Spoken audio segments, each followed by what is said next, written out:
भावानं तुम्ही एक अशी कल्पना करा की तुम्ही दुबईला येत आहे जॉब शोधायसाठी. दुबईलाच नाही, कुठल्याही देशात कुठल्याही गावात जात आहे जॉब शोधायसाठी. तुमच्या मनात एक पगाराचा आकडा ठरलेला असतोय आणि एक प्रोफेशन पण ठरलेलं असते.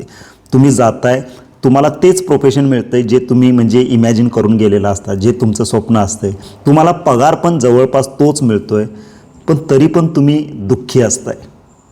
असं होईल का? आता असं झालं, हे माझ्याबरोबर झालं. मी दुबईला आलो होतो, काम मला शिक्षकाचं पाहिजे आणि जो पगार पाहिजे होता एवढा बाबा एक 3,000च्या पुढं मला पगार पाहिजे होता, तेवढा पगार पण मिळाला. तरी पण मी दुःखात होतो. तर का दुःखात होतो हे तुम्हाला सांगतो. आता याचं कारण तुम्ही ऐकल्यानंतर तुम्हीसुद्धा शॉक होणार की असं पण होऊ शकतंय. हे थोडंसं खूप ट्रॅजिक आहे. आता सांगतो ऐका. ज्यावेळी आम्ही काम शोधायला आलो होतो, जानेवारी आणि फेब्रुवारी 2 महिन्याचा विजा काढून आम्ही आलो होतो, 60 दिवस. आता आम्ही म्हणतोय म्हणजे माझ्याबरोबर आणखीन एक माणूस होता, ज्याचं नाव होतं अमोल सुतार. माझा मित्र. मी आणि अमोल सुतार आम्ही दोघं संजय घोडावत इंटरनॅशनल स्कूल अतिग्रेमध्ये आम्ही काम करत होतो. तिथून आम्ही इकडे यायचा निर्णय घेतला. निर्णय घेतल्यानंतर आम्ही इकडं आलो, विजा वगैरे सगळे प्रोसिजर केली. आता तो कसा निर्णय घेतला, त्यासाठी काय प्रोसिजर केली, डॉक्युमेंट्स काय लागले, ते एका वेगळ्या व्हिडिओत सांगतो. पण आम्ही इकडं आलो आणि इथं दुबईमध्ये उतरल्यानंतर आमचा पहिला दिवस सुरू झाला. जेव्हा आमच्या पासपोर्टवर शिक्का बसला, तिथून पुढं आमच्याकडे 60 दिवस होते. आता 60 दिवस जेव्हा गिनती चालू होते ना, 60 दिवसांमध्ये आपल्याला काम मिळवायचं आहे आणि एवढ्या एवढ्या पगाराचं मिळवायचं आहे, हे एक टेन्शन येतं. पण आमचा प्लॅन ठरला होता की पहिले 30 दिवस जे आहेत ना, ते आपण शाळेमध्ये काम बघायचं. शाळेमध्ये काम मिळालं तर एक नंबर. जर शाळेत मिळालंच नाही पहिल्या 30 दिवसामध्ये, तर मात्र आपण काम कुठलं पण मिळू दे, मग हॉटेलमध्ये मिळू दे, कन्स्ट्रक्शनला मिळू दे, लेबर मिळू दे, पॅकिंगचं मिळू दे, काय जे मिळतंय, मग तेव्हा कामाशी मतलब नाही. तेव्हा आपण एक अमाऊंट ठरवलेली, म्हणजे पहिल्या 30 दिवसात एवढ्या एवढ्या पगाराचं आपण काम शोधायचं. त्याच्यानंतरच्या मध्ये मग एक अमाऊंट ठरली होती, एवढ्या अमाऊंटपर्यंत मिळालं तर काम कुठलं का असं ना ते करायचं. आता ती अमाऊंट का ठरवली होती? कारण त्यापेक्षा जास्त आम्हाला इकडं भारतात मिळाली असती. म्हणजे 40,000च्या पुढच्या अमाऊंटचं जे काही काम मिळते ते आम्ही इथं करायचं. असं जर शिक्षकचं काम मिळालं नाही तर असं ठरवलं. पण पहिल्या 30 दिवसात आम्हाला काम कुठंच मिळालं नाही. आम्हाला कॉल यायचे, इंटरव्ह्यू व्हायचा. आमचा पहिला कॉल एचआरचा यायचा. एचआरचा कॉल आल्यानंतर आमचं इंट्रोडक्शन व्हायचं. टेलिफोन इंटरव्ह्यू बऱ्यापैकी सगळा व्हायचा. मग थोड्या शाळांनी बोलवलं सुद्धा आम्हाला. बोलवल्यानंतर तिथं गेलो, इंटरव्ह्यू दिला, पण तिथून काय पुढं झालं नाही. जसं काही 1 महिना गेला, जानेवारी महिना पूर्ण संपल्यानंतर आम्हाला थोडं टेन्शन यायला लागलं. मग टेन्शन यायला लागल्यानंतर थोडासा आपला कॉन्फिडन्स कमी वर खाली होत असतो. तरी पण आम्ही अजून 1 महिना आहे. मग त्या काळात आम्ही दुसरीकडे जॉब पण बघायला लागलो. दुसरीकडे जॉब बघत असताना मला कॉल आले. एक अबुधाबीच्या शाळेचा कॉल आला, एक अलेनच्या शाळेचा कॉल आला आणि बऱ्यापैकी मला कॉल आल्यानंतर झालं, प्रोसिजर झाली, टेलिफोन इंटरव्ह्यू झाला, स्कूलमध्ये गेलो, त्यानंतर HODचा राऊंड झाला. HODचा राऊंड झाल्यानंतर त्यांनी एक रिटर्न एक्झाम द्या म्हटली. रिटर्न एक्झाम पण दिली. त्यानंतर HOD राऊंड, डेमो दिला. डेमो दिल्यानंतर मॅनेजमेंटचा राऊंड झाला. सगळं फायनल सिलेक्शन झालं.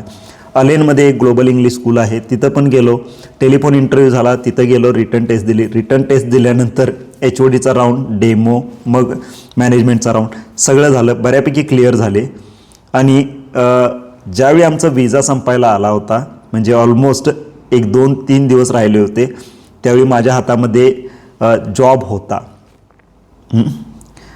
माझ्याकडे 2 ऑफर लेटर होते आणि 2 कमिटेड स्कूल्स होत्या ज्या मला ऑफर लेटर देणार होत्या. पण 2 ऑफर लेटर माझ्याकडे होते आणि अमोलला जॉब मिळाला नाही. आणि हे इतकं वाईट होतं ना की याच्यामध्ये सेलिब्रेट करायचं का दुःखी व्हायचं हेच काही कळलं. कारण दोघं सेम स्वप्न घेऊन आलो होतो, सेम रिस्क घेऊन आलो होतो. आणि तुम्हाला तुमच्या माहितीसाठी सांगतो, मी जिथं कामाला होतो तिथं मला 35,000 पगार होता, त्याला 40,000 पगार होता. माझ्यापेक्षा टॅलेंटेड माणूस. कधी कधी मग असं वाटतं ना की बाबा नशिबाचा काहीतरी खेळ आहे. एक दिवशी मी त्याला पॉडकास्ट आम्ही याच्यावर बनवतो, मग त्याला पण एक दिवशी घेऊन येईन की बाबा तो कुठं चुकला, त्याला जॉब का मिळाला नाही. एक दिवशी मी त्याचा इंटरव्ह्यू घेतोच, तो पण व्हिडिओ अपलोड करतो, तुम्ही बघा. ज्यावेळी आमचा विजा संपला, सगळं संपलं ना, त्यावेळी माझ्या हातामध्ये 2 ऑफर लेटर होते आणि त्याच्याकडे जॉब नव्हता. या एका गोष्टीमुळं ना की काय सेलिब्रेट करणार, म्हणजे खुशी पण म्हणजे देव देतोय कसं बघा, हे दिलंय तुला, तू ह्याच्यात सुखी हो नाही तर दुःखी हो. आता मला तर जॉब मिळाला पण माझ्या मित्राला जॉब मिळाला नाही, याच्यामध्ये आपण काय करणार आहे? मी आत्तापर्यंत म्हणजे एवढ्याशी सिच्युएशन बघितली, पण ही सिच्युएशन मी काय एक वेगळीच सिच्युएशन होती. त्या एका गोष्टीमुळं की मला इथं जॉब मिळून पण मी असं दुःखातच गेलो परत. इवन घरातल्यांना पण सांगितलं नाही फोन करून की बाबा आम्हाला जॉब मिळाला आहे. जेव्हा आम्ही परत गेलो तेव्हाच घरात जाऊन सांगितलं की असं असं झालं. त्यामुळं तुम्ही जर कुणाबरोबर वगैरे येत असाल, एकटं येत असाल, मित्रांना घेऊन येत असाल, तर ही पण सायकोलॉजिकल तयारी असू द्या. देवपरीक्षा घेत असतोय आपली म्हणायचं आपण. त्यामुळं हेच एक कारण होतं की दुबईत इथं मला जॉब पण मिळाला, जे काम पाहिजे होतं ते मिळालं, जेवढा पगार पाहिजे होता तेवढा अंदाजे मिळाला, पण इवन आम्ही सेलिब्रेट पण केलं नाही. हेच त्याचं कारण होतं मित्रांनो. बाकी ते जॉब येण्याचं डिसिजन कसं ठरवलं, त्याला काय कागदपत्र वगैरे लागतात हे तुम्हाला मी सांगतोच. त्यासाठी तुम्ही चॅनलला सबस्क्राईब करून ठेवा, व्हिडिओला लाईक आणि शेअर जरूर करा.